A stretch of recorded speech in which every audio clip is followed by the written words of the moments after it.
Welcome to Raising OKC Kids, Conversations with Metro Family in Oklahoma City. I'm Erin Page, and joining me today are Erin Engelke and Heather Gaglio with Calm Waters Center for Children and Families to provide tips, coping strategies, and affirmation for families and children experiencing grief during the holidays. Thank you both so much for being here. We're so excited to be on, Erin. Thank you. Well, I know you are both very familiar faces and names for most of our listeners, but I'll remind everyone that Erin is the executive director and Heather is a licensed marriage and family therapist and the clinical director for Calm Waters. Erin, will you kick off our conversation by giving us a refresher on Calm Waters' mission and what types of loss your programs help families and children walk through? Yeah, absolutely. I'm happy to. Well, Calm Waters is Oklahoma City's only grief center. We specifically exist to serve children, teens, and adults who have experienced a loss because of death, divorce, or some other form of loss. And we do that through three main programs. One are our center support groups that are dedicated to those that have experienced loss because of death and divorce. We also have a beautiful partnership with a ton of schools across the Metro Oklahoma City community, serving, as of right now, over 700 children, pre-K all the way through high school, who are struggling with what we consider the big six forms of losses. And so that includes death, divorce, incarceration, deployment, deportation, and then foster care or children that have been recently adopted. And then our third program, of which Heather leads, is our counseling clinic. We specifically serve, again, children all the way up through adults and families and couples who need one-on-one counseling services because of a death or a recent divorce. Thank you for reminding us of all the great things that you guys are doing, not just at your facility, but out in the community. I know I have kids in Oklahoma City Public Schools and in Deer Creek Public Schools, and I know they both offer groups through Calm Waters. So I always love to see that on the Counselor's Corner section when I get those emails. So Heather, let's talk about the holiday season. This time of year can rekindle grief for people, whether they've experienced a loss recently or some time ago. So how can we as parents acknowledge and make space for those feelings of grief right now, both for ourselves and our children? Yeah, I love this question, Erin, because I think so much of what we do during the holidays is just busyness. You know, we have so many events, so many family functions, things that we're trying to accomplish or do for our family that we sometimes lose sight of kind of what is happening for us or for our children. And so honestly, slowing down is one of the biggest things I think that we all need to do for ourselves and for our families, and recognize that we need to take some time and space, one, to get in touch with ourselves, and to get in touch with what's going on with our children. Oftentimes we lose sight of what's happening within our bodies, and that's often the best communicator about what's happening for us emotionally. So paying attention to what's happening within our body. Am I feeling really lethargic? Am I feeling really tense? Am I carrying it in my shoulders or in my chest? And just taking a moment to do what we call a body scan. And that's just going through each part of your body from top of the head to the bottom of your toes, and really focusing on what am I carrying and where am I carrying it in my body and what might that be connected to. We can do that as a family too. We teach kiddos as young as 3 and 4 years old to focus on different parts of their body and really recognize what are we feeling emotionally, but also physically, and what is that trying to communicate. There's lots of body scan practices on YouTube, or there's like the Calm app. Lots of mindfulness apps that can help walk you through that, but ultimately slowing down so that we can make space for our own emotions, for our children's emotions, and taking that time to talk with them about it. Being open to our children with how we're doing, because we're modeling that. We're modeling, you know what? I'm a little stressed right now. How are you feeling? We've been really busy. Like, what do you need? How are you doing? and really just engaging in that conversation to and fro to model, but also validate, like, it's okay to not be okay. Oh, that is so powerful. And I love the idea of doing a whole family body scan. I think that's so smart. I always say the danger for me about that is then my kids like to remind me when I am stressed or when I need to do my deep breathing. So, which is wonderful. It always kind of makes me roll my eyes because I'm like, great, I taught you this just so that you can Right. come back and tell me what I'm supposed to be doing. But in all honesty, it's really cool to see your kids kind of pick up on that and be able to come back and remind you, hey, mom, it looks like maybe you're not okay right now. So, how can we work on this together? Um, Experiencing loss or grief might mean that we don't feel like celebrating the holidays at all, or maybe not to the same degree. Or it could mean the opposite, that we want to go all out this year. So, how do we normalize any of these responses or anything in between and making changes to our usual holiday plans based on grief? Yeah, I think for a lot of us, whether you've experienced grief or not, we place expectations on ourselves and also own the expectations of other people, especially when it comes to the holidays. Holidays are a time of spending lots of time with family. And if you've recently experienced a loss, sometimes you may not want to have all of that family time. But we feel this compulsion, right, to still be present and to still do all the things, even though we've done our body scan and our body scan has told us we're not in a good place to be there. And so I think, from where we sit here at Calm Waters, we just firmly believe that it's so important to, first of all, know what you need and to be able to communicate that to those that are in your circle, within your network, understanding and communicating to those that are in your life that you need to keep a watch out for yourself, right? It's not about hurting them or not wanting to love and be a part of the family. It's just you need to protect yourself, especially if you've recently lost a loved one and that loved one won't be a part of, that dinner plate will be missing from the table this year, or there won't be present under the tree for that son or daughter or grandma or grandpa. That is very, very difficult. And we do, as support people, so those that have someone in our life that has experienced a loss, it's important for us to recognize that we need to do what we can to accept what our loved one needs, and not place an expectation on them. And then similarly, as someone who is experiencing grief, to not set unrealistic expectations, and that it's okay to change your mind even at the last minute. If you say, oh, yeah, I said I was going to come to dinner tonight, but I can't. Like right now, I need to take care of myself, whatever that looks like. And that's okay. As long as those conversations are happening and those boundaries are done in a way that are respectful and kind, then in the end, you will feel better than forcing yourself to do something that you're not ready to do. That's really helpful. And I think setting those boundaries can be really difficult. And I think the key, and I'm going to say this as a person who's not good at this myself, but sometimes you just really have to hone in on what you need and let go how others are going to react Yeah. to that boundary. And I know for moms especially that's a Really challenge. hard.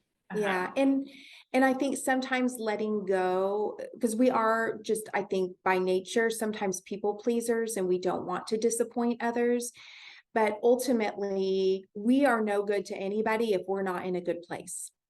And so, being clear again, as you noted, about what we need right now is most important. Ultimately, we can't control how other people feel, right? As long as we've handled ourselves in a graceful, kind, respectful, loving way, ultimately the emotions on the other side are for that other person to own. I think that's so important to remember. I'm glad you brought that up. When it comes to our kids, whether they are just really young or have a hard time talking about how they feel, how can we as parents gently but also effectively get them to open up to us? And what might walking through the grief process alongside a child this holiday season look like? Mhm.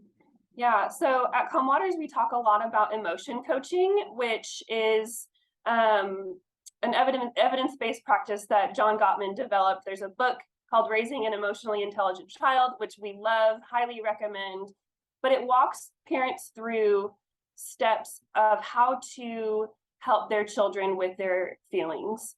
And first and foremost, just being attuned to them, recognizing what does my child look like when they're having a hard time? What can I notice? Maybe it's something on their face, or maybe it's a behavior like retreating into their room or being more quiet and shy or lashing out. There's lots of different ways that kids communicate their feelings. And so, first and foremost, just being attentive and attuned to your child and recognizing there's an opportunity here for me to connect with them and learn more about what is behind this. And then moving into, how can I talk to them about it? And that is a lot of labeling. Children are still learning from an early age up through, I mean, even adulthood. Like a lot of adults are still learning about what feelings are and recognizing and acknowledging feelings. So labeling feelings for a child if they aren't able to convey it themselves, taking what you're noticing and say, it seems like you're having a hard time, or it seems like you're feeling sad. Do you want to tell me a little bit about that? And giving them permission to not. If they say, like, no, I don't want to talk about it, that's okay. But also encouraging them to do something with that. So providing opportunities to connect a word with a feeling is teaching them how to communicate feelings in the future, but also helping them process through and problem solve. What do you feel like you need right now? Is there something you can do to help yourself feel better? And joining them on that. Sometimes even, again, back to modeling as a parent, when mommy feels sad, I like to read a book, or I really like to take a bath, or, whatever it is, but connecting on that emotional level, because it's empathy, right? It's, I see you and I know what that feeling is like, and I'm connecting with you. There's nothing wrong with that. And that in itself gives children permission to feel. And ultimately, that's what we want. We want them to know that it is okay and it is perfectly fine to feel what you're feeling. And so helping them problem solve, what is it that you feel like you need? Do you need to go ride your bike outside for a little bit? Do you feel like you just want to kind of cuddle up and watch a movie? So giving them options, but ultimately giving them, within reason, permission to choose and problem solve themselves, because that's giving them ownership of, I can do something about this. I can work and help myself come out of this emotion or cope with this emotion in a healthy way. And so, again, all of those things, I think, just being there in those ways and gently recognizing those emotions and helping them through it opens up the door for a whole lot of conversation. And even if they're not opening up now, it's setting the stage for the future that, last time my mom came to me or my dad came to me and talked about this, maybe I can go to them now. And so I think being okay with them not sharing is still doing a lot of work on the ground for setting the stage for the future. Ooh, I needed to hear that, Heather. Being okay with them not wanting to share that is It's really hard. It is hard. but it's so helpful to hear you say too that this is a process, right? We're on a journey with them. And so just because they don't feel okay sharing in this moment doesn't mean that they won't come back, whether it's that same problem or a different problem in the future. I have had to learn that I have a child who is ready to spill everything when I ask how they are doing. And I have two kids who pretty much won't answer, how are you? How was your day at school? How are you feeling about this situation on my time? But they will come back eventually and talk about it when they're ready. So that's a hard parenting lesson to learn, but I appreciate that you are encouraging us through that. Heather, you mentioned some helpful coping strategies, taking a bath, kids riding a bike. I feel like that's such like a buzz phrase right now, and it can be easy, I think, to get frustrated when we hear about other people using coping strategies that maybe don't work for us. So, what might some good coping strategies look like in dealing with grief this holiday season? And how do we effectively determine which strategies are right for us or are right for our kids? Mhm. I'm going to go back to our bodies. Our bodies are going to communicate what we need. And if we listen to it, we can probably find that what is going to work.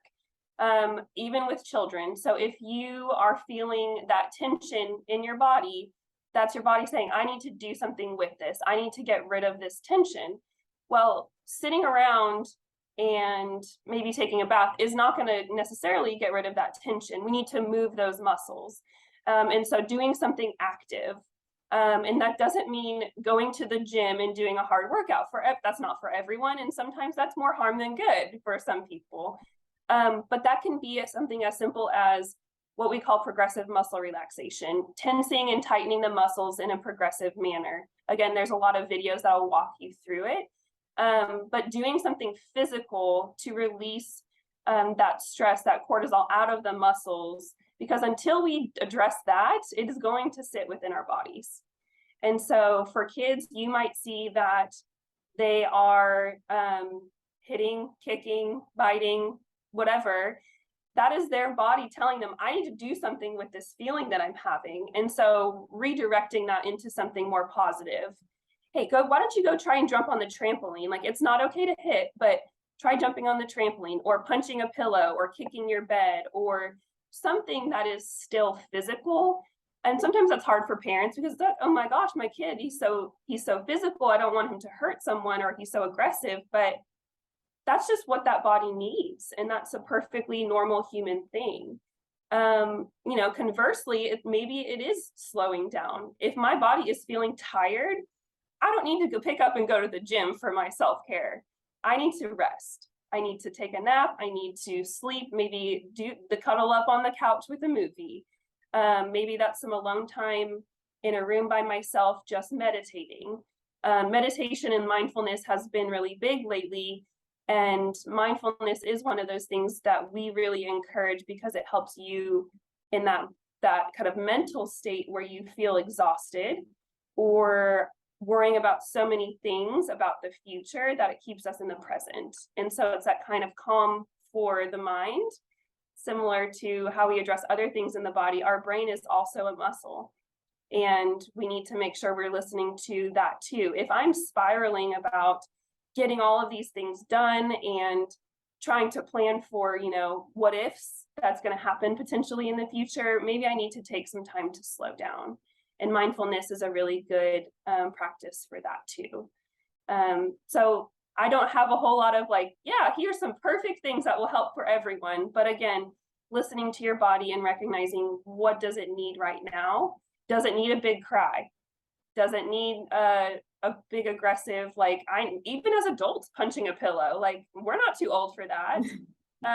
But just making sure we're listening to our body and knowing and learning. I mean, it's a learning process. Okay, that didn't work this time. Let me try something else.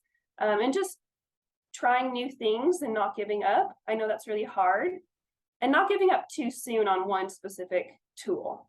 Sometimes it takes a few times to see the benefits of deep breathing or a specific coping skill.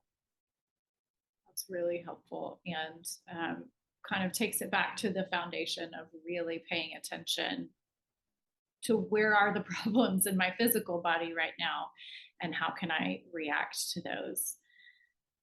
When we're helping our kids specifically deal with the death of a loved one or maybe even a pet, what are some good ways that we could involve that person's memory in this season that will be helpful to our children and to us as well?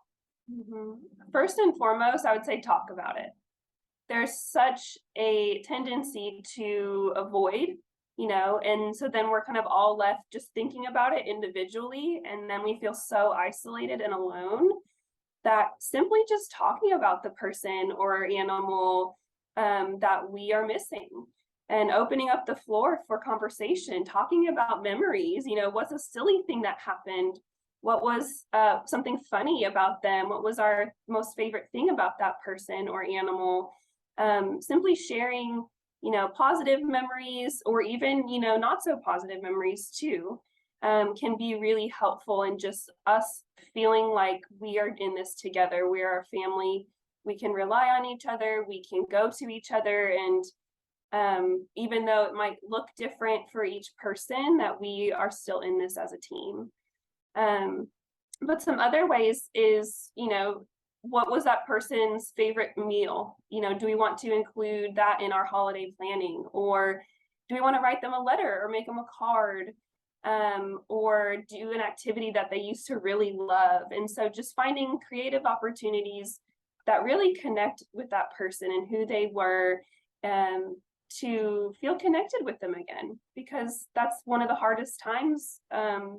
One of the biggest times we miss that person is when we're celebrating because we want them there. So helpful. And you're so right that there is that tendency to kind of push that away or not discuss that person during the holiday season. And for kids, I think that can be especially hard to feel like they can't Mhm. bring up that person, or find ways to celebrate them. So thank you so much, Heather. Those are such great ideas. For those who maybe aren't dealing with a personal loss or grief during this season, how can we be more understanding of those who are? And the concept that grief doesn't have a timeline and isn't something that people just get over. I love this question, Erin. We talk about this so much about how can we be better supports to those who are grieving, because we hear so many just heart-wrenching stories about family members just not understanding someone's grief, or giving them messages about, you should be over it by now. I'm thinking of one person in particular who I was meeting with, who lost a very close person in their life, and um, now this person is sad because they missed their loved one, and that wasn't a part of them. They weren't a sad person. They were very positive. They were very happy, and everyone wants her to stop being sad. And she's like, well, I'm going to be sad. I really miss my person. And so just even that comment about, like, you weren't a sad person before, we want that old person back, is so invalidating about their grief. And so I think ultimately people are uncomfortable with other people's grief, and they want to remove that discomfort for themselves, but ultimately it is not about us. It is about the person who's grieving. And I think remembering that it's not about us, this is about them and their own timeline and their own experience. And we are not a person to say what is right and wrong. And taking ourselves out of the equation. How can I be here for that person? Even if I don't understand it, I don't need to fix it. I don't need to take away their pain. And I don't need to put them in position to take care of me, which, sitting in that discomfort, we have to take care of ourselves with that as a support person, and making sure we are taking care of ourselves with that discomfort in whatever way we need to, so that we can be there for them. But ultimately, remembering that it is not about us, it's about them, and supporting them and taking care of your own stuff, your own self in other ways outside of that situation. Oh, that's so good and can be difficult to remember, I think, especially in the moment. So, this is a great time to kind of prepare if you'll be seeing people over the holiday season who have recently lost a loved one or are walking through some other kind of grief, to kind of get yourself in a good headspace and think about how to be supportive of that person. And I think it's important too for those who are walking through grief right now to remind ourselves there's not a timeline. Mhm. And even if you experience the loss of a loved one a year or two, many years ago, it's okay to still be dealing with that grief right now. Mhm. Absolutely. Tell us more about what additional resources, Calm Waters programs, books that you all can recommend for families dealing with grief in this season. Yeah, well, of course, I would be remiss if I didn't highly encourage anybody who's struggling with grief and loss throughout the year, whether it's during the holidays or not, to come to Calm Waters. Our support groups here at our center are so powerful. They make a profound difference in the lives of, I mean, everyone who comes here. We serve children as young as age 3, all the way on up to adults 103. And the beautiful thing is that we really seek to meet the needs of our clients in a very special way. And so we will customize our support groups based on feedback from our clients. And so one group in particular that we have recently created is one dedicated to those that have lost a loved one to suicide. We are seeing, as usual, a lot of individuals and families affected by suicide, and we've always served that group. But what we have found through feedback from our clients is that that's a very different form of grief, a type of loss that is shrouded in a fair amount of stigma, and that they really hungered for a group that was just unique to them. And so that's just one of many examples of groups that meet here at our center. We have one for child loss, infertility, miscarriage, if you've lost a spouse or partner, a family member or someone close to you. But community is where it's at. As Heather said, one of the most healing things that you can do when you are going through grief and loss is to talk about what you're journeying through and find a community that is non-judgmental and safe and will listen and affirm and not question why you're feeling sad or how long you're feeling sad. So strongly recommend that people reach out to us and benefit from our support groups, again, here at our center or for kiddos in schools or through our counseling services. I did want to highlight a couple of books. We're all about the books around here. And so I'm going to do show and tell.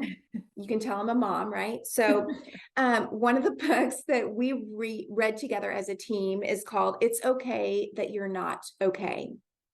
We highly recommend this book for anybody who has experienced a recent loss for any reason. It truly dives into why, as a culture, we don't understand grief and loss and why we are almost like resistant to talking about it. This is good for people who have a loved one who you're seeking to support, just to get a better grasp of like, why is my loved one still sad? Or why are they not crying, right? Like what's going on in their lives? And conversely, how can I support them in a way that is beneficial and not hurtful? So this is a really, really good book. It's written by Megan Devine. The second book I wanted to highlight is for our kiddos, and it's called Why Do I Feel So Sad? This is a really great book about grief for children, an easy read, but one that really helps children understand what grief feels like, how to process that, and to normalize that, to say that this is a natural part of life. There's nothing wrong with you. And again, helping them navigate that journey, with a support person in their life. So I think those would be the highlight of the resources that I would recommend: Calm Waters and then those books. Perfect. One of the things that really stands out to me as I've had the opportunity to interview some parents who've made use of your support groups is the ability for the parent to attend a support group at the same time as the child. I know that you offer that for those going through a divorce and probably also for loss of a loved one. Yep. But that, developmentally appropriate content for adults and for kids, and how that really sparks some meaningful conversation, helps the parents kind of know what the child talked about in their support group, so that when they get home, it continues, and they're able to really have some language and foundational skills to work from at home, not just in the support groups. I think that's such a beautiful part of what you all offer to families. We couldn't agree more. So, as we are closing out this year and heading into the next one, I know you all continue to see an increased need for your services in our community. And Erin, like you mentioned, are constantly getting feedback from your clients to know how to best serve them. Tell us more about the exciting recent opening of the HJ and Ann Meyer Counseling Clinic and what you guys are each feeling hopeful about in your work as we look toward the new year. Yeah, well, we're so excited about our new counseling clinic. And I say new, to the public, it's new. We've been working on this for a while. But we did recently do a grand opening of our new counseling clinic. We moved into downtown Oklahoma City 2 years ago in November. And at the time, we occupied 2 suites, believing that it was going to be enough space for us to keep up with the demand that we were experiencing at the time. Well, come to find out, there were a lot of things that happened in our world, in our community, namely a pandemic. And little did we know how desperate our services would be. And consequently, our support groups were just absolutely packed. Our counseling services were just the demand for that service was just skyrocketing. And we came to realize that we couldn't continue to maintain this without additional space. And so with the tremendous support of the Love Meyer Family Foundation, we were able to expand into a third suite and dedicated that entire suite to our counseling services. So again, for individuals that are seeking one-on-one therapy or family or couple therapy, allowing the other 2 suites to be completely dedicated to our support groups, which means we're now able to add more support groups to our offerings and serve more counseling clients. So we're just so honored and excited to have this privileged opportunity to serve the community in this very special way. I know for me, every day is a new day at Calm Waters. Heather and I joke sometimes, like, things change quickly around here just because we are a very flexible, dynamic team that is so open to meeting the needs however we can. And thankfully, we have a community that believes in what we do and want to back that. All of our support groups are completely free. And that wouldn't be possible without the support of our community. And so I would be remiss if I didn't give a shout out to anybody who donates to Calm Waters, because it goes a long way. It only costs $35 to allow one child or adult to participate in our support groups. And that really is, it goes a long way. We allow those dollars to stretch really far. And so I'm excited to see what 2023 brings, knowing that our staff here is just deeply passionate about making sure that each family gets the hope and the healing that they need during their grief journey. Heather, what would you add? Gosh, I think you took the cake. I think it's just been so amazing to see how many people we are continuing to serve with our additional space, and just like Erin said, continuing to get creative and figure out how can we get these people the care that they need as soon as they can, as soon as we can. So yes, it's taken a lot of creativity, a lot of just kind of ever-changing processes, but I think I'm so excited to see the fruition of all of that hard work pay out leading into the new year. Excellent. Well, thank you both so much for taking time to share all of your expert advice with us today. And thank you for the incredibly impactful work that you guys are doing in the community. Thank you, Erin. Thank you. For our listeners, learn more about Calm Waters programs, those free support groups and counseling services, plus how you can support Calm Waters' mission at calmwaters.org. Thanks everyone for listening. Join us next time on Raising OKC Kids.